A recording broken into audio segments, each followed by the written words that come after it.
시편 23편 우리 마지막 6절입니다. 특별히 시편 23편은 아마 많은 나라 사람들이 가장 애송하는 찬양일 겁니다. 우리 같이 한번 1절부터 마지막 절까지, 특별히 오늘 6절을 중심으로 평생의 믿음이라는 제목으로 하나님 말씀을 같이 한번 살펴보겠습니다. 여호와는 나의 목자시니 내가 부족함이 없으리로다. 그가 나를 푸른 초장에 누이시며 쉴 만한 물가로 인도하시는도다. 내 영혼을 소생시키시고 자기 이름을 위하여 의의 길로 인도하시는도다. 내가 사망의 음침한 골짜기로 다닐지라도 해를 두려워하지 않을 것은 주께서 나와 함께 하심이라. 주의 지팡이와 막대가 나를 안위하시나이다. 주께서 내 원수의 목전에서 내게 상을 베푸시고 기름으로 내 머리에 바르셨으니 내 잔이 넘치나이다. 나의 평생에 선하심과 인자하심이 정녕 나를 따르리니 내가 여호와의 집에 영원히 거하리로다. 아멘. 특별히 6절 전반부에 나의 평생에 선하심과 인자하심이 정녕 나를 따르리니 라고 다윗이 고백한 이 말씀을 가지고 함께 하나님 말씀을 살펴보겠습니다. 여러분 마음을 열기 위해서 재미난 이야기 하나 해드리겠습니다. 어떤 택시기사가 운전을 하고 가는데 그 조그마한 아이를 뒤에 태운 그 오토바이 운전수가 막 이렇게 요리조리 차를 몰면서 막 과속을 하더랍니다. 근데 신호에 딱 걸려서 택시기사가 그 폭주족이죠, 오토바이 아저씨를 봤는데, 그 아저씨는 요즘 여러분 오토바이 타는 사람들 하고 다니는 형태 있죠. 가죽 잠바에다가 나이는 지긋이 드신 분이 머리는 딱 꽁지머리 해가지고는 딱 오토바이 부릉부릉부릉 하고 있는데, 그 뒤에 있는 아이가 얼굴이 새파랗게 질려 있더랍니다. 꼬마를 뒤에 태우고 얼마나 빨리 달렸으면 애가 무서워서 이렇게 파랗게 질려 있냐. 그러더니 아니나 다를까 파란불이 바뀌자마자 붕 하고 가는 바람에 애가 툭 떨어진 겁니다. 그래서 택시가 놀래가지고 급히 차를 세우고 애를 갖다가 차를 태우고 막 쫓아가는 겁니다. 근데 이 오토바이 타는 아저씨 뒤에 애가 탔는지 안 탔는지도 모르고 막 가는 겁니다. 택시기사가 막 정신없이 따라가서 다음 신호 대기에서 문을 열고 애를 내주면서, 아니 애를 태우고 그렇게 급하게 막 그냥 폭주식으로 달리면 어떡하냐고 막 뭐라 했습니다. 그랬더니 이 아저씨 갑자기 자기 오토바이 뒤를 딱 보더니 아이 보고 뭐라 한지 아십니까? 아들아, 엄마는.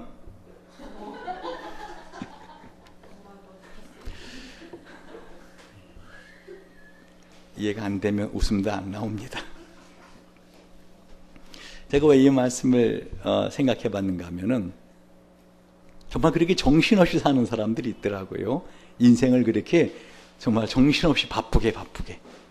근데 다윗은 인생의 마지막 부분에 가서 자신의 인생을 돌아보면서, 정말 내 인생이 하나님의 선하심과 인자하심으로 점철된 인생이구나. 그 하나님의 선하심과 인자하심이 앞으로 남은 인생에도 나와 함께 하신다면은 정말 내가 이 땅을 살아가면서 부족함이 없는 삶 살 수 있겠구나 라고 고백하고 오늘 본문의 말씀을 말하고 있는 것입니다.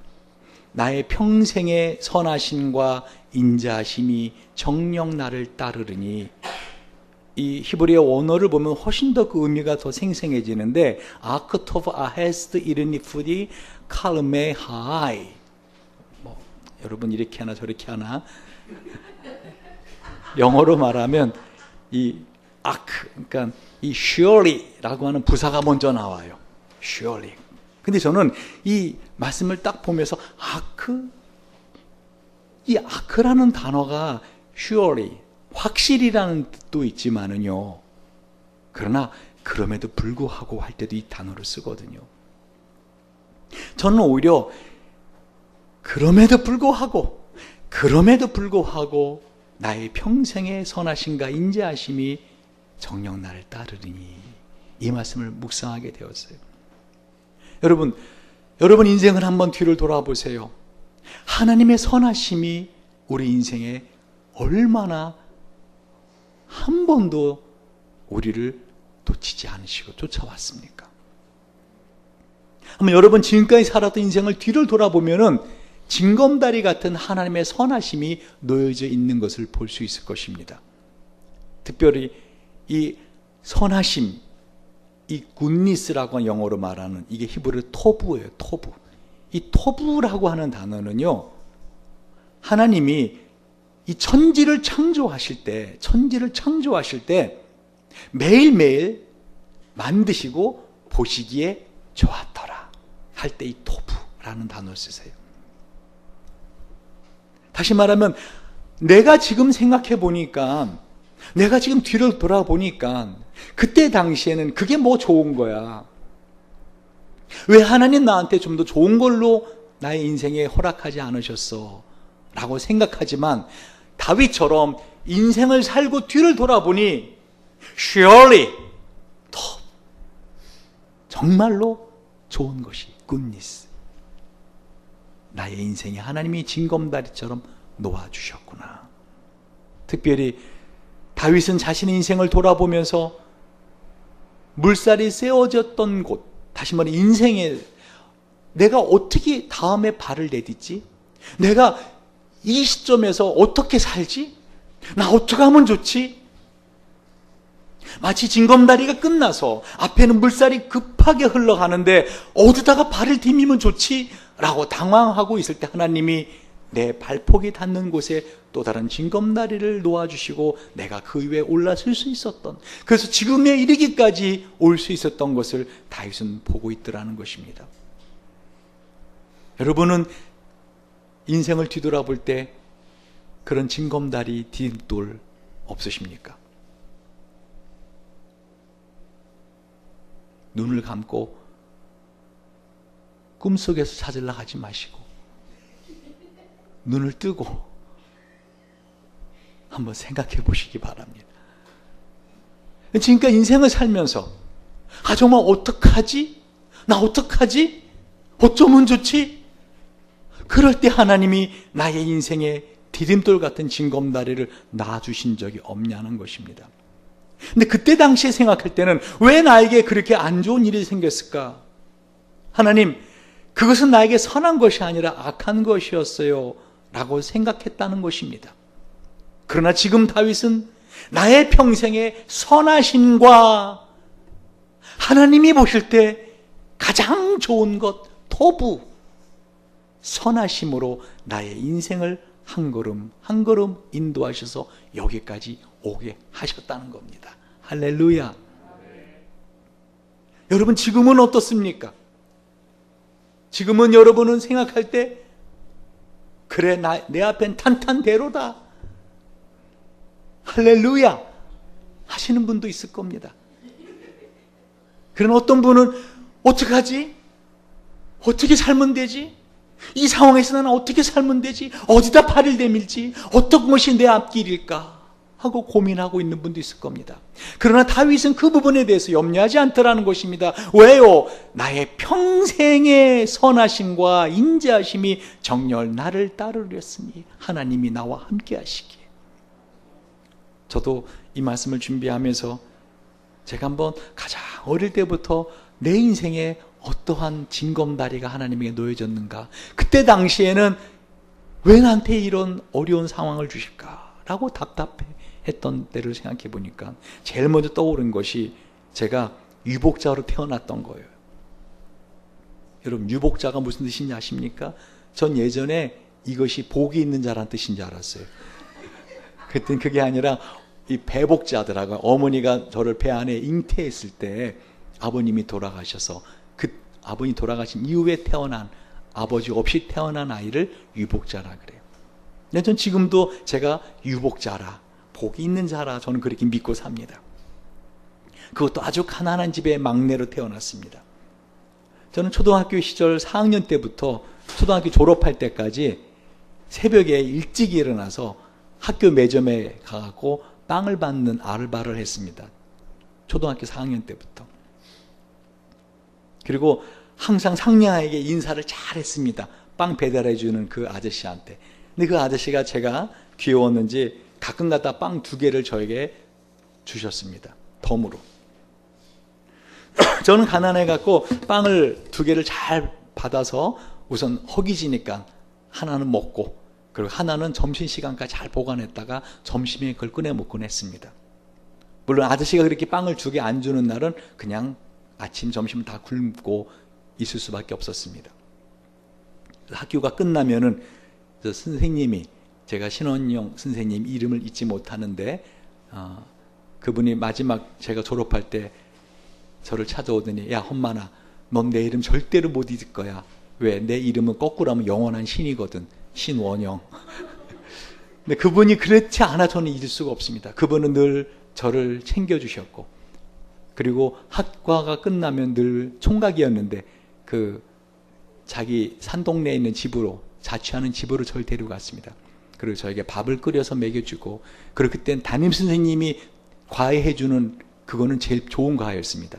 그리고 저를 과외하는 그 애들 6명 가운데 저를 앉혀놓고 선생님이 저에게 공부를 가르쳐준, 전 정말 그분은 제 인생에 제일 처음으로 제가 사랑을 경험한 그런 분이었습니다. 그러나 그때 당시에는 저는 늘 이렇게 부유한 집 아이들, 특히 아버지가 차로 딱 아침에 데려다 주는 아이들, 저는 그 아이들이 사람처럼 보이지 않았습니다. 그 아이들은 천사처럼 보였어요. 어떻게 저런 집에서 살 수 있을까? 그런데 어느 몹시 추운 겨울날에는, 그때는 아저씨가 빵을 2개 안 줬던 것 같아요. 허기져갖고. 여러분, 이 초등학생들이요, 요즘은 어떨지 모르겠는데 옛날에는요, 쉬는 시간마다 특히 남학생들이 도시락 까먹는 거 아십니까? 여러분 그런 거 경험했어요, 안 했어요? 있어, 없어? 그런 애도 꼭 있어, 없어? 있어요. 점심시간 되기 전에 꼭 도시락 까놓고 어떻게 조금씩 먹는, 그때 그 냄새가 너무 저를 자극하는 겁니다. 그래서 아침도 굶고 왔죠. 점심도 없죠. 추운 겨울날 운동장에 가서 그 수도꼭지로 배 채우려고 딱 입 갖다 붙였는데 얼어붙은 겁니다. 전 그때 얼마나 아팠는지, 뛸라고 했더니 손도 얼어붙은 거예요. 그래갖고 막 조심조심해서 입을 떴던, 막 눈물이 막 그냥 그야말로, 너무 그때 너무 힘들었어요. 저는 그때 왜 하나님 저한테 그렇게 힘든 초등학교 시절을 보내게 했습니까? 전 그렇게 생각했어요. 어머니가 공장에서 돌아오는 저녁 늦은 시간까지 집에 가야 아무도 없고 먹을 것도 없고, 그러니까 그냥 학교 도서관에서 그냥 책을 읽게 되었어요. 근데 제가 이 설교를 준비하면서 가만히 생각하니까요, 제가 세상에 할 게 없어갖고 그 초등학교의 도서실에 있는 책을 거의 다 봤더라고요. 나중에는 거의 다 봤고, 이제 안 본 책을 고르려니까 어떻게 하는 게 제일 빠른지 아세요? 도서실도 크지도 않았어요. 조그만 초등학교 도서실, 조그만 교실 하나에 있는. 어떻게 하는가 하면 책장마다 이제 1번, 2번 해갖고 책장에서 안 읽은 책 무조건 순서대로 무조건 읽습니다. 저는 초등학교 때 제일 먼저 뗀 것이 삼국지 10전을 다 읽었고요. 그리고 수호지 다 읽고 전집, 초등학교 때. 그때 당시 이미 세계 동화 전집 마스터했어요. 세계 명작 마스터했어요. 나중엔 한국 단편소설 전집, 한국 단편소설 전집 있어요. 그게 20몇 권인가 쫙, 그거 다 마스터했어요. 저는 주로 어떤 책을 좋아했는가? 전집을 좋아합니다. 왜요? 다음날 읽을 기대를 갖게 하거든요. 저는 그때 당시에는 왜 나는 가난한 집에 태어나서 왜 그렇게 힘든 삶을 살 수밖에 없었을까? 지금 생각하니까 저는 초등학교 때부터 중학교, 고등학교까지 책을 어마어마하게 읽어댈 수밖에 없는 환경이었어요. 할렐루야. 무엇보다 저는 아버지가 안 계셨기에 제 인생에 어떤 큰 일을 만날 때마다, 아니 조그만한 일에 있어서까지 저는 하나님을 내 아버지로 믿고 살았습니다. 여러분 하나님 부를 때 뭐라 불러요? 경은아, 하나님 부를 때 뭐라고 불러? 그렇게 졸다가 설교 들으면 하나님 부를 때 뭐라고 불러? 그럼 아저씨 막 이렇게 나온다. 하나님 부를 때 뭐라고 불러요? 아버지. 하나님 아저씨라고 안 하잖아요. 근데 저는 진짜로 하나님 아버지라고 부르면은요, 제 마음 깊은 곳에서 진짜 살아계신 하나님 아버지를 전 늘 마음에 경험하였습니다. 조그마한 것부터 큰 것까지. 왜요? 손 벌릴 사람이 없었으니까. 심지어는 유학 가서도 누구한테 손을 벌립니까? 특히 차가 없으면 미국 같은 데서는 다리가 없는 거예요. 제가 미국에 갈 때 영국에서 유학 끝나고 그때 환율로 한 50만 원? 그게 전 재산이었어요. 저는 겁도 없이 갑니다. 가족들 다 데리고. 가서도 집사람 보고 돈 벌어오라고 등 떠밀지 않고 제가 그냥 공부만 하고 한 이유가 뭐냐? 하나님이 공급하시리라. 저는 그 확신이 있었어요. 근데 왜 안 주시는가? 하나님 차를 주세요. 차를 주세요. 늘 그냥 근데 안 주시는가? 저는 어떻게 생각하는지 아세요? 때가 아직 안 됐다. 저는 그렇게 생각했습니다. 때가 되면 주시리라. 그러던 어느 날 거기에 뷰티 서플라이라고 미국에서 그 흑인들 머리 막 하는 이런 공급하는 가게를 가진 집사님이 저보고 혹시 목사님 이 트럭 문짝이 우그러졌는데 이거 타고 다니실래요? 그래서 어이구 문짝 우그러진 게 다 대수입니까? 아이고 감사합니다. 하고선 그거를 빌려 탔습니다. 근데 한 달도 채 타기 전에 밤 10시가 넘어서 저희 집 오셔서 집사님 그리고 하시는 말씀, 목사님 죄송한데요, 그 차를 가져가야 돼요. 직원이 새로 왔는데 그 차 써야 돼요. 전 내일 아침부터 이제 차가 없는 겁니다. 근데 놀라운 일이 벌어진 거 아십니까? 바로 그날 그 집사님 오시기 몇 시간 전에 그 로버트 테일러, 밥 테일러라는 미국 친구가, 전 그 친구 그 이전에는 그냥 동네에서 왔다 갔다 하고 덩치는 이렇게 큰 친구가 항상 자기는 100kg이라 그러는데 지지난주에 전화했더니 240kg면 몸무게가 무진장 큰 거예요. 그래서 내가 너 240kg였었대. 지금은 그랬더니 200kg이라고 다 줄였대. 하게 덩치가 이런 친구입니다. 근데 그 친구가 저를 찾아오더니 하는 말이 I think you need a car. 그래서 내가 of course. 너 차가 필요하지 않냐? 그래서 내가 물론이지. 그랬더니 이거 얼마 안 되는데 이거 중고차 한번 사볼래? 하고서는 저희가 중고차 값을 주는 겁니다.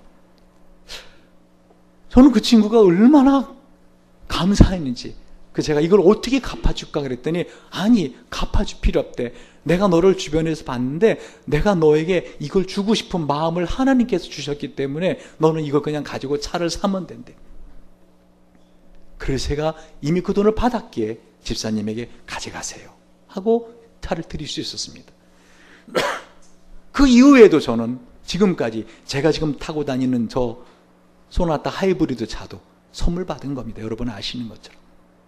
어떤 분이 오셔서 저한테 에쿠스, 시커먼 에쿠스 차를 갖다 주는 겁니다. 그리고 차 뭉치 키를 딱 건네줍니다. 목사님 이거 타고 다니세요. 폼은 나더라고요, 에쿠스 차가. 근데 제가 뭐라 하는지 아십니까? 이걸 돈으로 주세요. 왜요? 그때 북한에 고아원을 세운다고 우리 선교사님이 연락이 와서 거기에 보내고자 하니까 이걸 돈으로 바꿔주세요. 그랬더니 네, 그럴 줄 알았습니다. 하나님이 저한테 임원만 목사님 차 사주라고 응답을 줬기 때문에 저는 반드시 차를 사줘야 됩니다. 다른 거 쓰면 안 됩니다. 내가 이 에쿠스 저한테 줘도 저 이거 굴릴 기름값도 안 됩니다. 그랬더니 알았습니다. 그러더니 곧바로 그 다음 날인가? 네, 다음 날 곧바로 다시 만나자 해서 갔더니 저 소나타 하이브리드 차키를 턱 주면서 이걸로 하십시오. 어쨌든 그렇게 차를 타게 됩니다. 그 다음 주인가 한 주인가 하여간에 며칠 있다가 와서는 보세요 여러분. 전 지금까지 차를 4대 선물 받았어요. 차만 선물 받은 것 같아요. 전 대학교 5군데를 졸업하면서 매 학기마다 하나님에게 기도하고 응답으로 등록금을 냈습니다. 전 오죽하면 결혼할 때도 어머니하고 사는 그 단칸방에 저 사람을 데리고 올 수 없기 때문에 기도했습니다. 하나님 아버지라면서요. 저 아파트 주세요. 날짜도 제가 임의로 정했습니다. 21일 딱 정해놓고 제가 작정기도 새벽기도 할 테니까 하나님 그 이전에 아파트 주세요. 아파트 주시면은 김미실 씨가 제 아내라는 확신을 갖고 제가 결혼할 것이고 아니면 좀 더 생각해 보겠습니다. 하나님 정확히 그 20일 끝나는 날에 저에게 아파트를 주셨습니다. 그뿐만 아닙니다. 제가 이런 이야기를 하면 밤을 샙니다.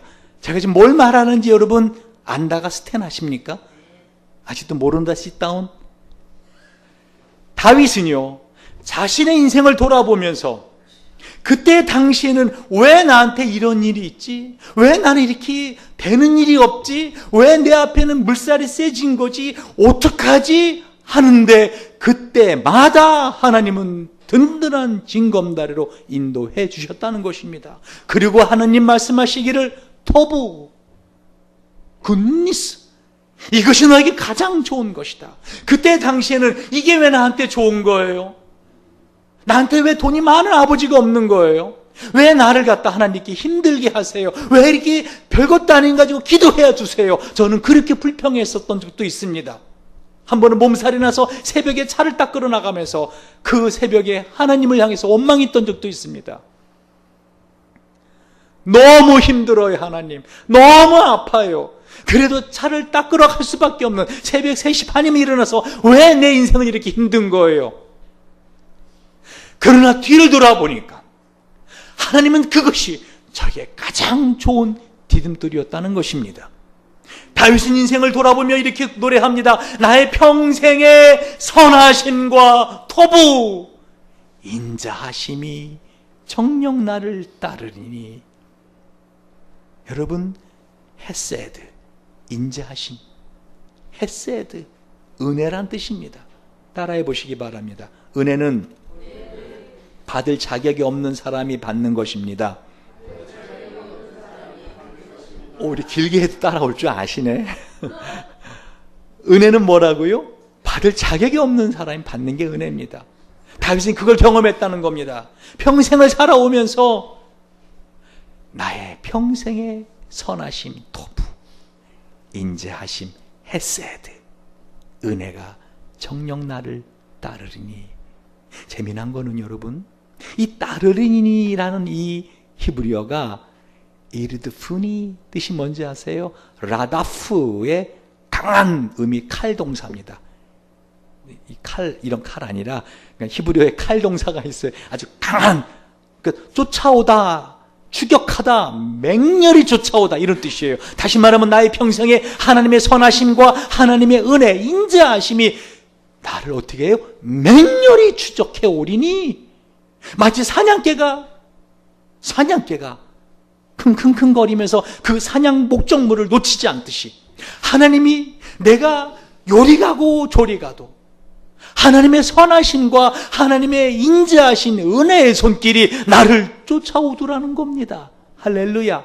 마치 걸음마를 배우는 아기의 뒤를 따라오는 아버지의 손처럼 하나님이 자신의 뒤를 어떻게 따라와요? 마치 걸음마를 배우며 뒤뚱뒤뚱 걷는 아가의 뒤를 따라오는 아빠의 손처럼 나를 그렇게 따라와 주었다는 겁니다. 그 하나님만 나와 함께 하신다면, 그 하나님만 나와 함께 하신다면 나의 잔이 넘치나이다.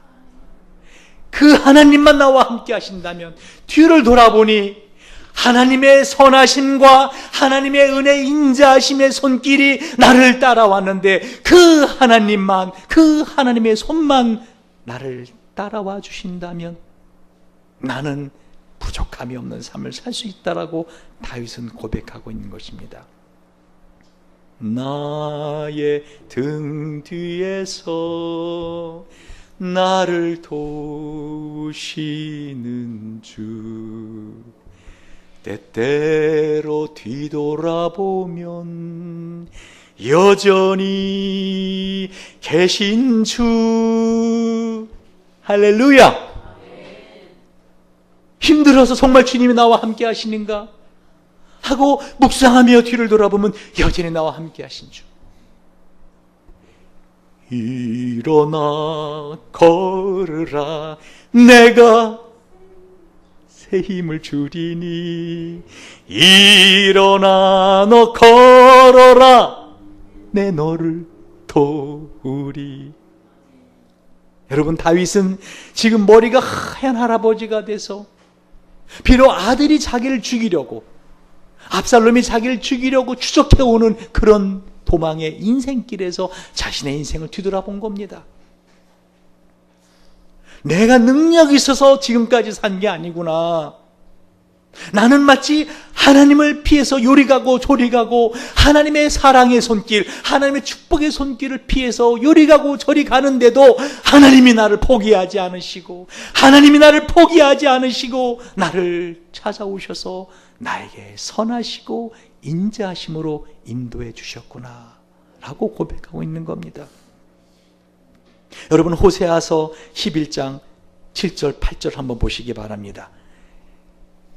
다윗이 고백하기를 나의 평생의 선하심과 인자하심이 정녕 나를 따르리니, 이 나의 평생에 하는 이 단어는요, 한마디로 매일매일이란 뜻이에요.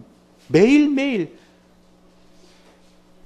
지금 내 앞에 있는 내 인생에 살아가야 될 그 매일매일의 순간순간에 이제까지 나를 선하시고 인자하신 그 손길로 잡아주신 하나님이 나와 함께 하신다면 나의 인생은 든든할 거라고 노래하고 있는 것입니다.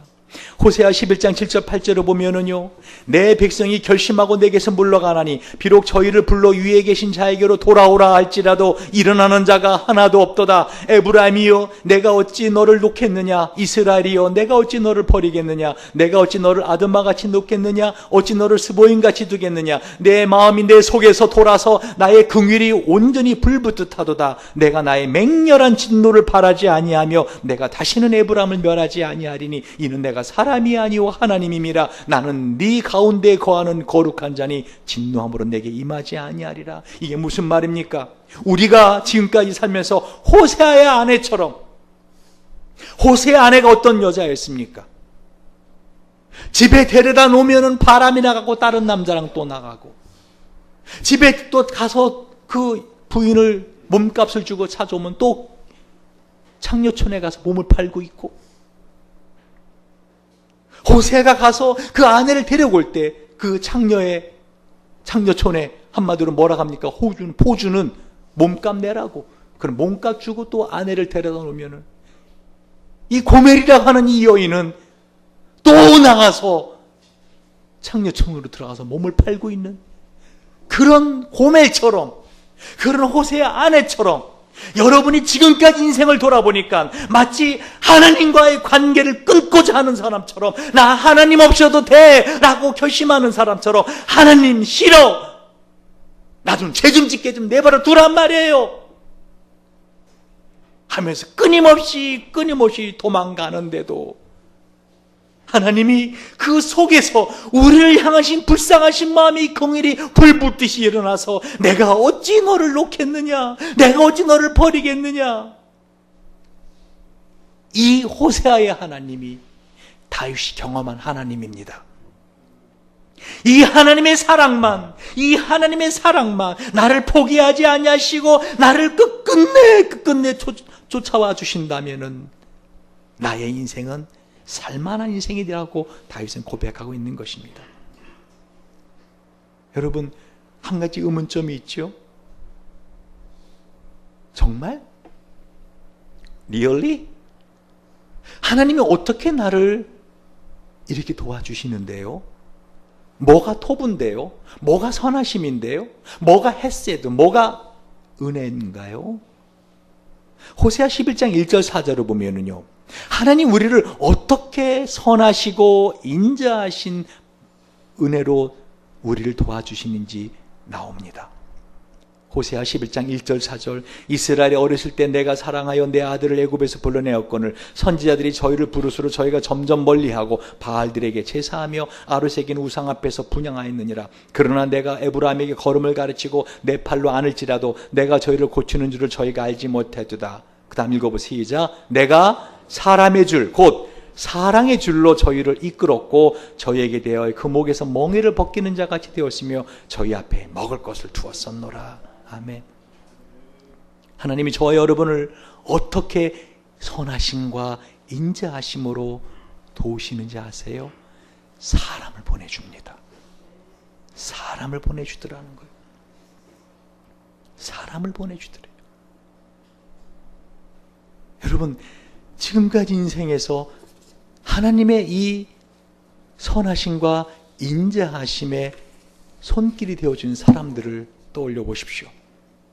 어떤 분은 좋은 부모님을 만났을 것이고, 어떤 분은 좋은 선생님을 만났을 것이고, 어떤 분은 좋은 친구를 만났을 것입니다. 근데 그들의 뒤에는 하나님의 사랑의 손길이 있었다는 거예요. 제가 사실은 오늘 이 본문의 말씀을 묵상하면서 오늘 새벽 한 3시경에 설교 준비가 다 끝났는데 오늘은 좀 일찍 끝났어요. 쓰던 논문이 다 그 이전에 끝나서. 그래서 여기로 왔다 갔다 하면서 제가 아까 기도했다 그랬잖아요. 한 4시간 정도를 쭉 기도를 하면서 제 마음에 얼마나 감사한지, 하나님이 제 인생을 이 사람의 줄로, 사랑의 줄로 나를 이끌어 주신 게 얼마나 감사한지. 여러분, 혹시 토끼와 거북이 경주 이야기 아십니까? 모르세요? 아십니까? 알면 안다라고, 네라고 하든지 아멘이라고 하든지 끄덕거리든지 다 눈을 동그랗게 뜨고 절 노래만 보면 어찌합니까? 아십니까? 거기서 토끼가 진 이유를 아십니까? 1번, 토끼와 경주했던 거북이가 닌자 거북이였다. 2번, 토끼가 낮잠을 잤다. 게을렀다. 3번, 토끼가 거북이를 우습게 여기는 자만심이 강했다. 이게 토끼가 진 이유다? 아니다. 거북이의 성실함이다. 또박또박 걷던 거북이 성실함이다. 어디에 답이 있죠? 제가 볼 때는요, 그 수많은 동물들이 지켜보는 가운데 이 경주가 진행되는데 토끼를 깨우던 친구가 한 명도 없었다는 겁니다. 다시 말하면 이 인생을 살아가는 데 있어서 하나님 여러분은 어떤 은혜로, 어떤 사랑으로, 어떤 선하심으로, 어떤 인자하심의 손으로 도와준다고요? 사람을 통해서. 사람을 통해서. 제가 지난 인생을 가만히 돌아보니 하나님이 나를 그렇게 사랑하셨구나. 그때 내가 마음에 힘들어서 어떡하지? 라고 도서관에 고개를 푹 숙이고 있는데 세뮤얼 알슨 저희 교수님이 오더니 너 한국 목사니까 새벽 기도하지? 유학할 땐 잘 안 하게 되더라고요. 그랬더니 그럼 내 새벽에 내 교수실로 와서 같이 기도하지 않을래? 그리고는 저를 기도하면서 위로해 주던 그게 사무엘 알슨 교수님이 아니셨어요. 하나님이 그의 입술을 통해서 나를 위로해 주신 거더라고요. 할렐루야.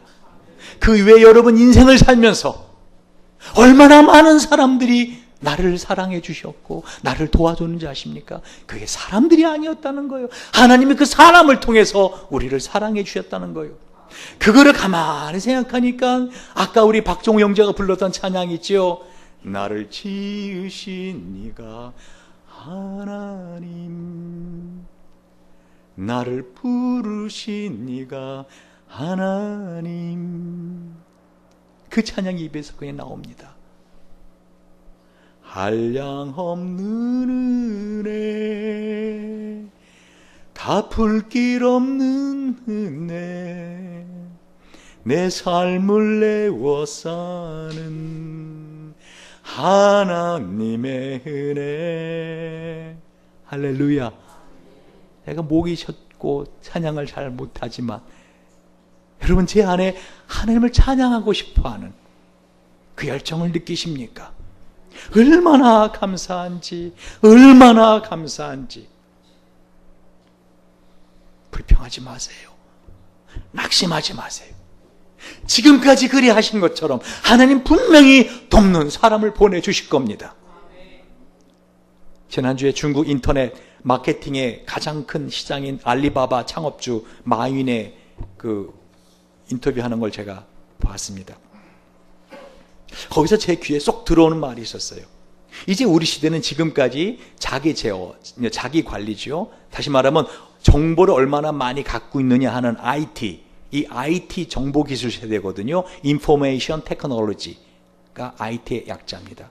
이 시대에서 이젠 축적된 정보 자료를 얼마나 잘 분석하고 그거를 다른 사람하고 얼마나 잘 나누느냐 하는 DT, 데이터 테크놀로지 시대로 넘어가고 있습니다.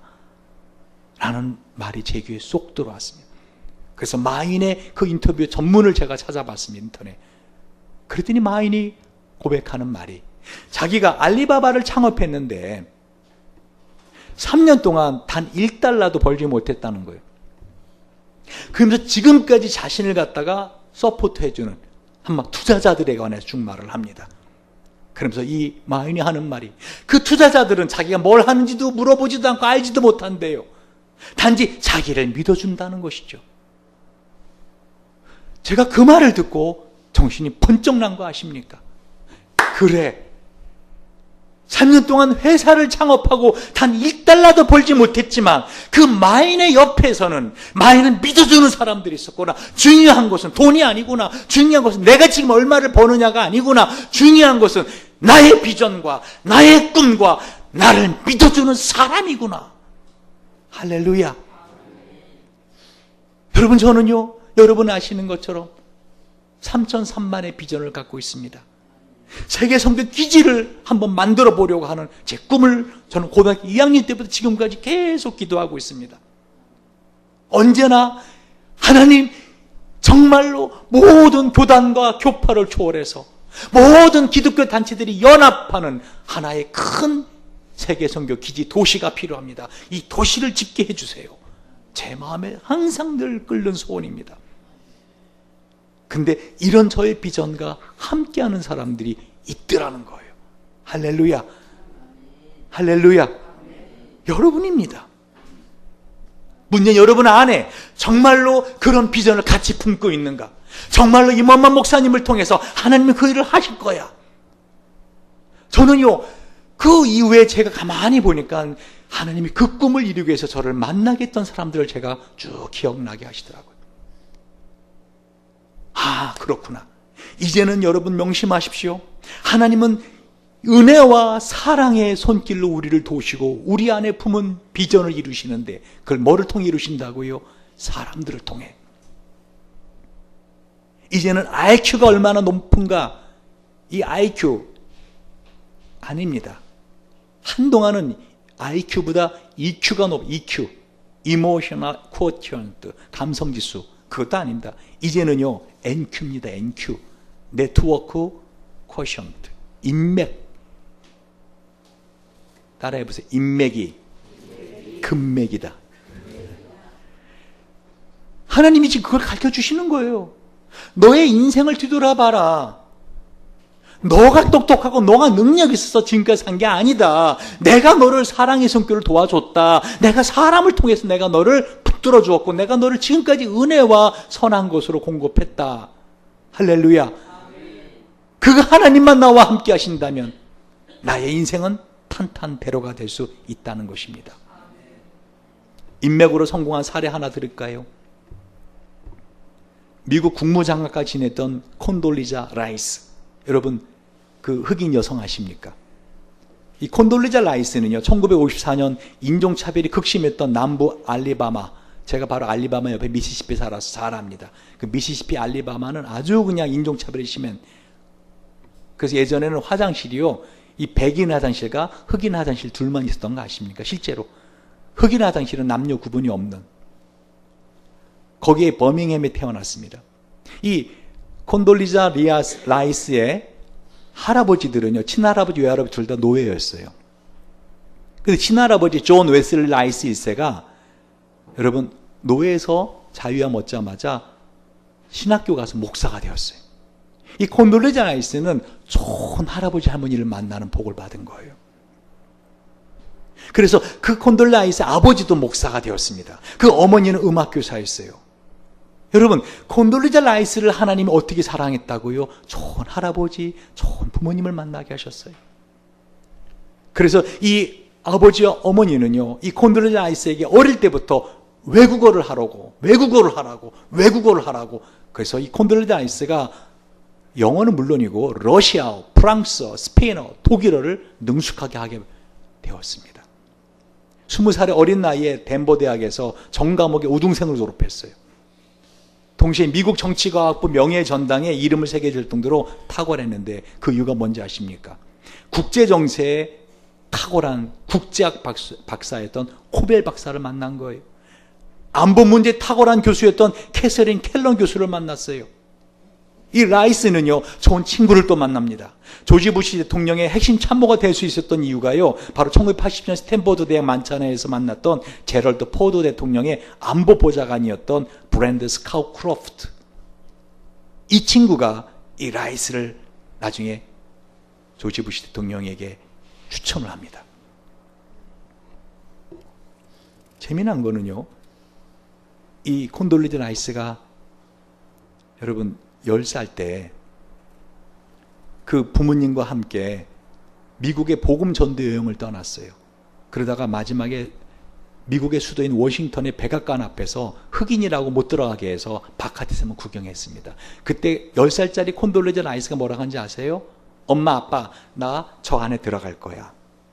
그래서 아내를 구경할 거야. 미국 국무장관이 되었습니다. 마지막 예화만 하나 마치죠. 여러분, 하나님은 여러분을 사랑하십니다. 지금까지 그 사랑의 손을 놓지 않으셨어요.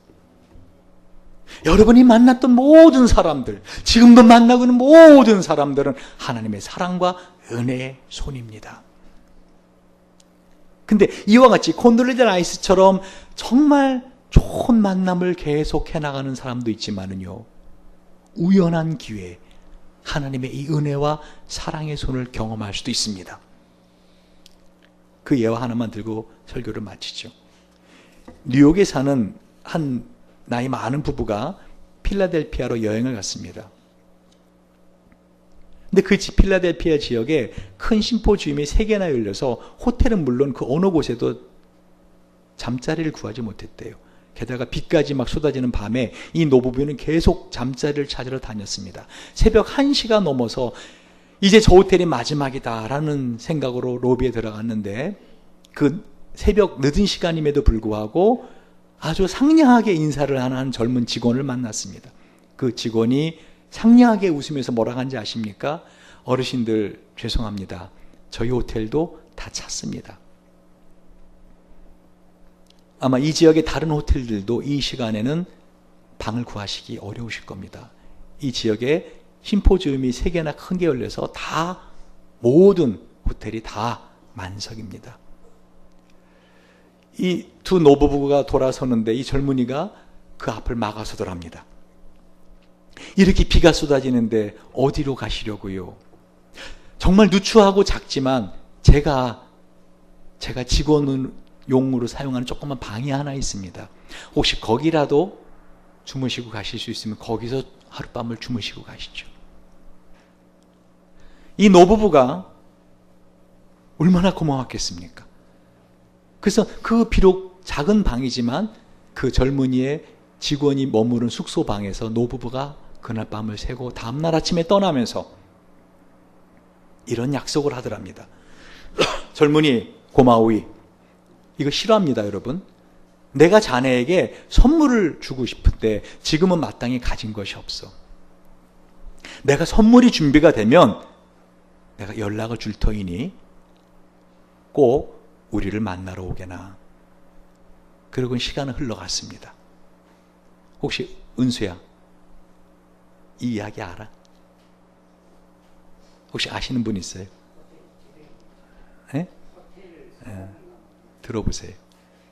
우리 장로님 모르는 게 없어요. 2년이 지난 다음에 이 노부부에게서 뉴욕으로 오라고 하는 초청장이 왔습니다. 기차표까지 같이. 그 젊은이가 노부부가 마련한 선물을 보러 간 곳은 바로 뉴욕의 제일 번화가인 뉴욕의 중심, 뉴욕 5번가 34번지에 새로 멋지게 지어진 웅장한 호텔 앞이었습니다. 그 노부부가 이 젊은이에게 이렇게 말합니다. 이것이 바로 자네에게 줄 선물일세. 자네같이 친절한 사람에게 이 호텔 경영권을 맡기면 잘할 것이라는 생각이 들어서 이 호텔을 지난 2년 동안 짓고 내가 이 제사 막 준공을 끝냈네. 이 호텔을 경영해보게. 자네가 이 호텔의 주인이네. 그 호텔 이름이 바로 뉴욕의 윌리엄 알도로 아스톨 호텔입니다.